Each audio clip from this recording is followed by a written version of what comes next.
anything in particular on this 9, on House Bill 9?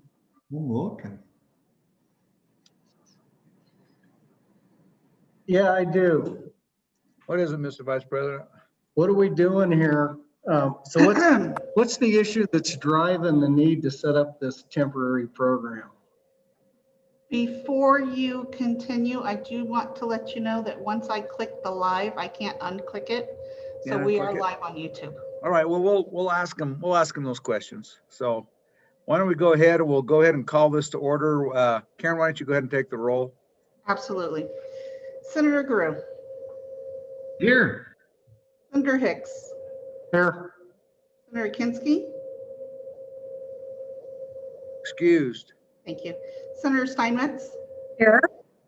Chairman Perkins. Here. You have a quorum.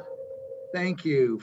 Our only item on the agenda this evening is House Bill 9, Short-Time Compensation Program. It does have modest appreciation, a modest appropriation, and also the, in particular, one AWAC employee. So with that, Senator Wasserberger, I understand that Director Cooley is, we don't know if is Director Cooley in the waiting room, Karen, by any chance? No, sir, she is not. Anybody else from Department of Workforce Services? No, sir. All right, so Acting Chairman Senator Wasserberger. How would you, so if you just take us through, give us a brief background on the bill and the need for the appropriation, and then we'll have questions for you, I'm sure. Well, thank you, Mr. Chairman. I feel honored to be called acting chairman because I think I'm the last man standing. We've gotten down to 3 members on the Minerals Committee. The other one is a Democrat and the other one's a first-year legislator, so I guess I'm the acting chairman. At any rate, I'll introduce this bill. I've never seen anything quite like that, actually. I've never seen that, but essentially this is a really neat tool. It's called a short-time compensation program, and it will be administered by the Department of Workforce Services. Essentially what happens is once we've never actually put this language into statute, but the Department of Workforce Services came to us in the interim and asked us to carry this because it will help various businesses. We know that the state directly to the south of us, before they implemented this, they had 6 employers using it, and since they implemented it, they now have 1,077 employers using it. And this is Federal CARES Act money. And so when the director of the Department of Workforce Services writes a grant, and as we understand it, it's pretty much a given that you're going to get this money. The total amount of the money is $177,037. And essentially at that point in time, essentially what the program does is if you're underemployed, your employer can still provide you health insurance and retirement benefits, even though you're under 40 hours. And then, and you can also do that between 2 different companies. If a person was working for 2 different companies, but yet they were still underemployed under the 40-hour requirement, they could receive funding also. But at that point in time, the Department of Workforce Services would receive the $177,000, and as we understand it, about $59,000 of that would be used to. We have to develop a computer program to match our computer program that we use for unemployment compensation, and so that would pay for that. And then ultimately, what would be left is $118,025, which would be used for the promotion and enrollment of employers. And this program would last until December 31st, 2023. And then if I could direct your attention to page, actually, I don't have the page number. I'm sorry.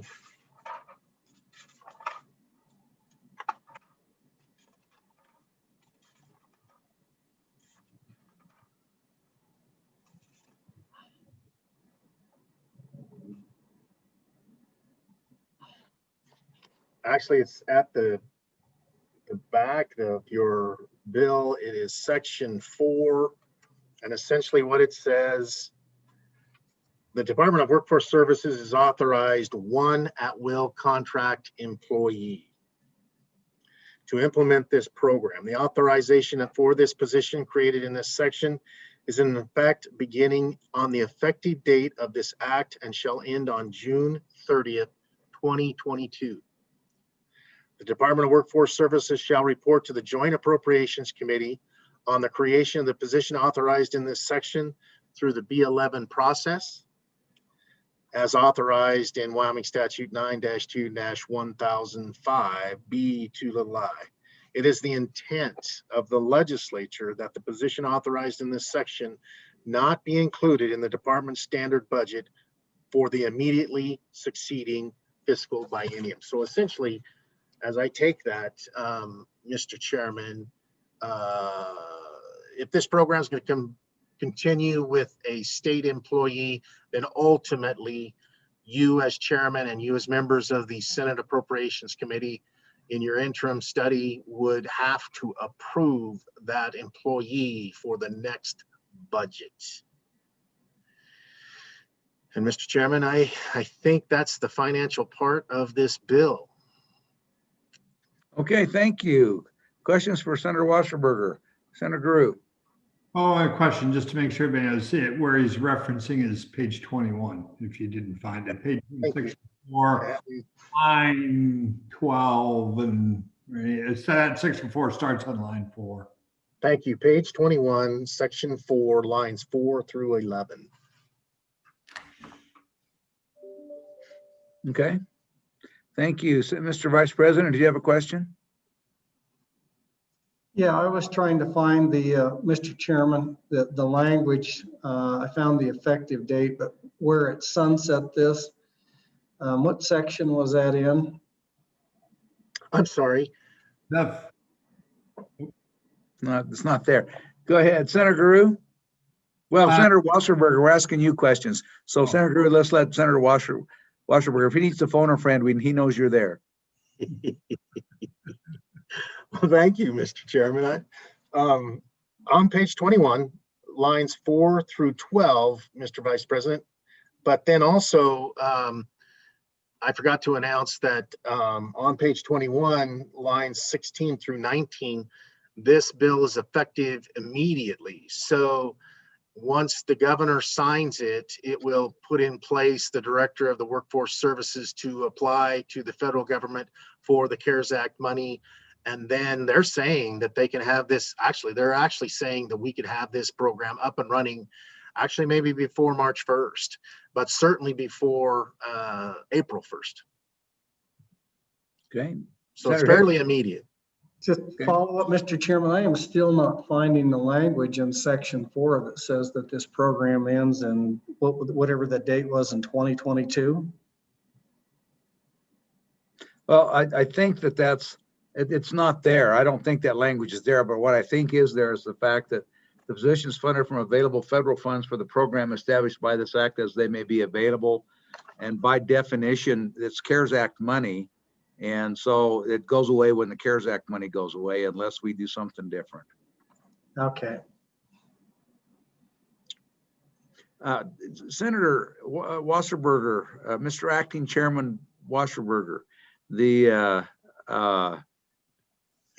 do remember in her testimony before the Joint Appropriations Committee at the budget hearings back in December, Director Cooley talking about the short time program and the fact that even though you're spending some CARES Act money now, that this was beneficial because under the existing program, if you were underemployed, you had to quit your job. And ultimately, what this ended up doing was putting actually a lot more pressure on the unemployment insurance program, where they could stay at least partially employed receiving benefits and receive a lesser amount, but still receive the assistance they need and don't have to go at, because under the existing UI program, you see it's all or nothing. If you receive any compensation from any employer, you're unable to participate in that program. And this broadens that at least through the end of the year, or at least until the money runs out, whichever comes first, for that. Is that what you remember from your testimony? Mr. Chairman, that is correct. And Mr. Chairman, I was working off of the introduced bill, and now I'm looking at the engrossed bill. And I believe the Vice President is correct. And I would ask that essentially what Section 4 now says, the Department of Workforce Services is authorized one full-time equivalent position for purposes of implementing the program established by this act. The authorization for this position created by this section is in effect beginning on the effective date of this act. The position shall be funded from available federal funds for the program established by this act as they may be available. So I would suggest, Mr. Chairman, that maybe we should put it back to the original language that I just spoke to a few minutes ago. Okay, well, before you do that, go back and read Section 3 and see if that changes your mind. Senator Hicks. Well, and the reason my guess is that they pulled that out is in fact, if we see more CARES Act 2 round funding coming and they extend it out for a year, and why would we restrict ourselves? But I was looking at the fiscal note and it carries it all the way into 22, 23 and beyond in the fiscal note. But I think the important thing is this would, if those funds are available, it would always come back to the Appropriations Committee to authorize the expenditures of those funds, is the way I see it. But that's my guess as the reason they pulled that date out. I would guess you're right. I mean, we heard today, the latest are that they've got a $1.9 billion or trillion dollar with a T, next round, coming out, and we'll see what that is. They're still working on that, but the other thing happens too is we thought this money all be spent by the end of this year, and now it's going through the end of last year of 2020. Now we're through the end of 2021 and on to 2022. We'll see how long this goes, I guess. And that's a long-winded way of saying I think you're right, Mr. Vice President. Senator Guru. I believe Director Cooley is with us now. I've been told. She is. Is that right? There she There she is. Director Cooley, welcome. Mr. Chairman, members of the committee, thank you for having me. I did want to indicate that just for your information on why that position was changed from an AWAC position to an FTE. We'd initially included it as an AWAC because there's a waiver from DOL right now for using merited staff in these UI positions. As you know, the information that individuals get in order to facilitate the payment of unemployment compensation is very confidential information. So DOL in the normal course requires merited staff, which are staff that are on our books, that have gone through a background check and that have oversight from government. That requirement was actually waived during the pandemic so that we could have temporary employees step in and help us out. When we asked for the AWAC position, we were still under that waiver. We believe that waiver may go away. So if we do have a person in this position, it has to be an FTE because they have to be a merit staff individual in the position. But again, I'll note, we are not any longer asking for general funds. We do believe that DOL will approve federal funding for this position, if that helps the discussion. So, and what would be your plan, Director, when the CARES Act money runs out, and so there's there's no longer funding for this position? Is it just going to absorb it through attrition, or how, do you have any, have you guys talked or thought about that yet? Mr. Chairman, members of the committee, we actually just went through a DOL audit of all the CARES Act funds. And one of the specific suggestions that we received from Department of Labor was that if we needed additional positions, additional FTE positions that would be permanently funded, all we had to do was ask. We would plan to move forward at least for 5 years with this position, because in order to get CARES Act funds for the position for the program has to last at least 5 years. So that would be the plan. All right, thank you. Senator Steinmetz. Thank you, Mr. Chairman. I was just wondering if we could go over the numbers again of what the employee would cost, what the computer program would cost, and then what the benefits are that would go out to businesses, and then approximately how many employees that would cover going forward. Go ahead, Director. Or are you going to have Holly take that answer? If she's prepared to do that, Mr. Chairman, Senator Steinmetz, I don't have that in front of me. Holly, do you? I don't have those exact numbers in front of me either, Mr. Chairman, members of the committee. I do have the benefits to the employees and the employers. And as far as programming our system, we are in a consortium and we are allowed to share code, and we do have that STC code. We will have to alter it just a bit to fit Wyoming, but that is going to be a considerable cost savings for that computer piece. We don't have to have a whole new standalone program with a new consultant and a new okay, well, that's good news. Thank you. Yes. Senator Steinmetz, other questions? Could you get us some of that information before by 10 tomorrow morning? Mr. Yes. Chairman, Mr. Chairman, Senator Steinmetz would be happy to get you all of that information. You? Senator Steinmetz, any other follow-up? No, thank you. Then, Robin, I remember, if I remember, you talked a little bit about this back in December when we were having our budget hearings back in December in front of Joint Appropriations, and you talked about this fund and how it can actually save the state money in addition to providing significant benefit for citizens of the state through keeping people partially employed and not having to put them on full UI. This is the program. Am I remembering that this is what you said, and that applies to this program? Mr. Chairman, members of the committee, I did say that, and I had reached out to Department of Labor to get some data on that to show you. They were not able to provide any of that data, but if you think through the program, I think that that's a very real possibility. If you look at the way it does save on money coming out of the fund, just because you have individuals that are only pulling out a portion of the amount they would receive if they were fully unemployed, plus all of the benefits that you have for employers in keeping good employees. Okay, thank you for that. And then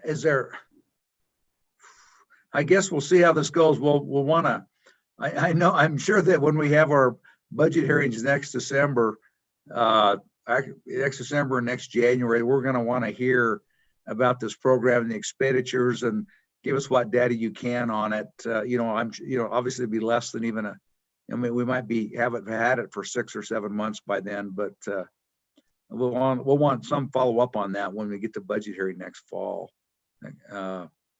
Any other questions, members? Okay. Thank you very much. We appreciate your time. Thank you, Mr. Chairman, members of the committee. Thank you.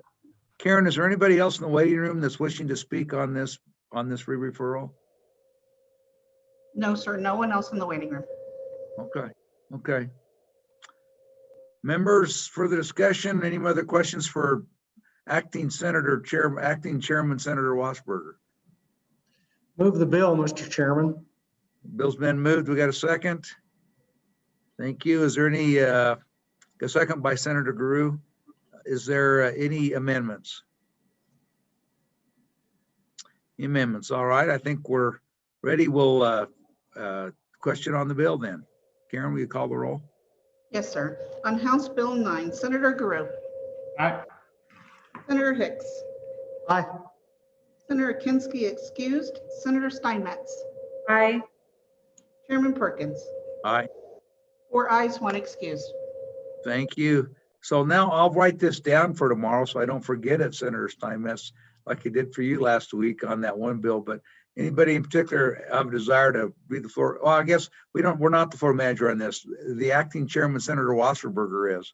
And we don't have a standing committee amendment, so we don't even have to talk about it if we don't want. So with that, anything else before the committee today? So I guess what we'll do is we'll just hear, if we get any re-referrals in the morning, we'll take them up on noon recess, just to keep them going. So it looks like that the joint appropriations bills that the House took, the only one that made it out was the one we heard, y'all heard this morning.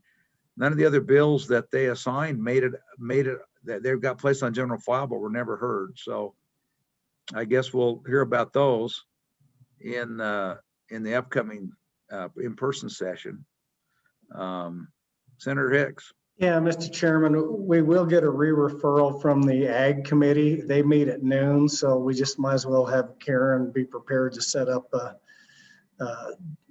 Senate SAC upon adjournment. They're going to re-refer the omnibus water bill construction. Okay. Sure. So we'll have that tomorrow afternoon. So we'll try. So are they going to try and do that in the morning so we can hear that at noon? They don't meet till noon, so we won't get it until after, adjournment. So, and then I guess the other question was that my, Mr. Vice President, my little antenna kind of started going off when they talked about having